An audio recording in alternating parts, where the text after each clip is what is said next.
নমস্কার বন্ধুরা, আমি আগের কিছু ভিডিওতে কামারপুকুর লাহাবাড়ির দুর্গাপুজো নিয়ে দেখিয়েছিলাম। তোমরা যারা দেখোনি অবশ্যই গিয়ে দেখে নিতে পারো, আমি আই বটনে দিয়ে রেখেছি।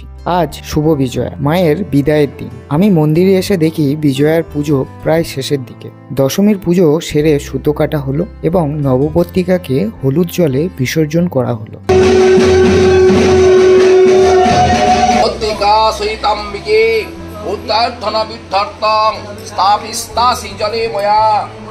সুতো কাটার পর আমাদের বাড়ির লক্ষ্মী এবং আমাদের দামোদরজিহু প্রভুকে দামোদর মন্দিরে প্রবেশ করানো হলো। দুর্গাপুজো কদিন দামোদরজিহু মা দুর্গার কাছেই থাকেন।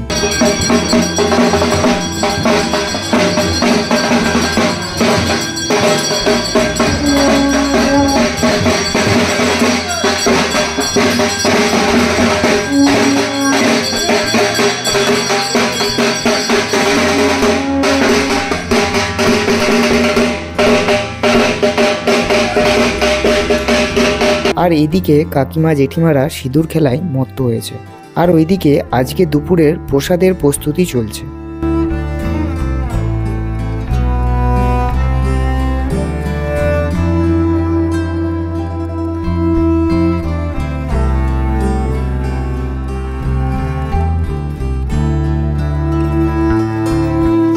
বাড়ির পুকুরের মাছ কাটা চলছে এবং রান্নার কাজও চলছে জোর কদমে।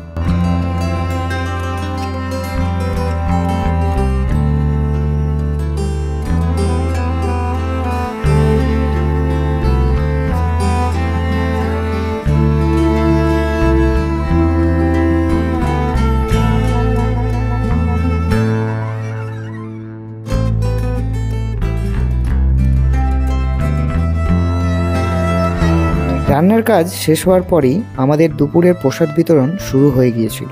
বাড়ির সবাই ছোট বড়রা মিলে পরিবেশন করে। আজকে প্রায় 2000 অতিথি মায়ের প্রসাদ নেবেন। বিকালের দিকে মায়ের ঘট বিসর্জন করা হয়। ঢাক ও বাদ্যযন্ত্র বাজিয়ে মায়ের ঘটকে বিসর্জন দেওয়া হয় মায়ের পুকুরে। সন্ধ্যার দিকে বাড়ির মেয়েরা ও গ্রামের সকল মেয়েরা সবাই মিলে মাকে এসে সিঁদুরদান ও মিষ্টিমুখ করিয়ে যান।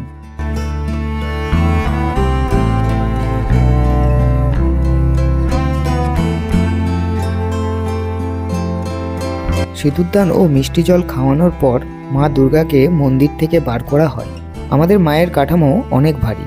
গর্ভগৃহের দরজা অনেক ছোট বলে কাঠামো থেকে সব একটি একটি করে আলাদা করে বার করতে হয়, তাই লোকজনও অনেক লাগে।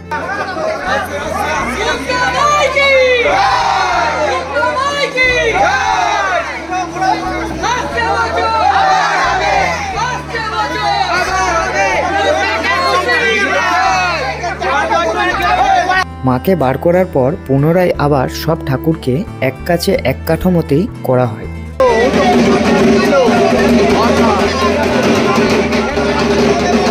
আর একদিকে বাড়ির ছোট বড় দিদি দাদা বোন ভাইয়েরা একসাথে সবাই মেতে ওঠে নাচের আনন্দ।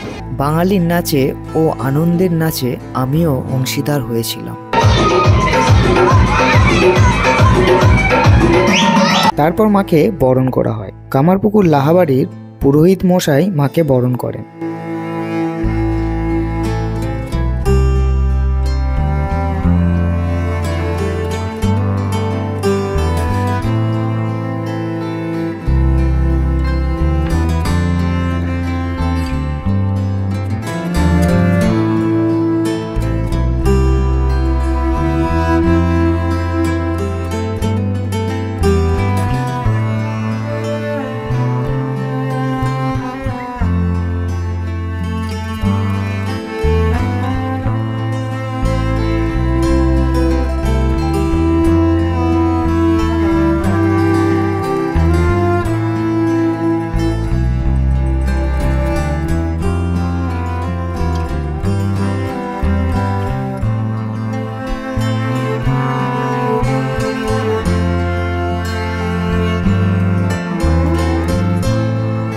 বরণের কাজ সারা হলে মায়ের কাঠামোকে কাঠের গুঁড়ি দিয়ে বাঁধা হয় এবং মাকে কাঁধে করে নিয়ে যাওয়া হয় বিসর্জনের জন্য। মাকে বিসর্জন করা হয় ঠাকুরের স্মৃতি বিজড়িত লাহা পুকুরের ঘাটে।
তারপর সকলে মিলে মন্দিরে এসে হাতে অপরাজিতার লোতা বেঁধে মায়ের কাছে অপরাজিত হওয়ার বর নেওয়া হয় এবং শান্তিজল নেওয়া হয়। তারপর সকলে মিলে মিষ্টিমুখ করি ও বড়দের বিজয়ার প্রণাম জানিয়ে আশীর্বাদ গ্রহণ করি।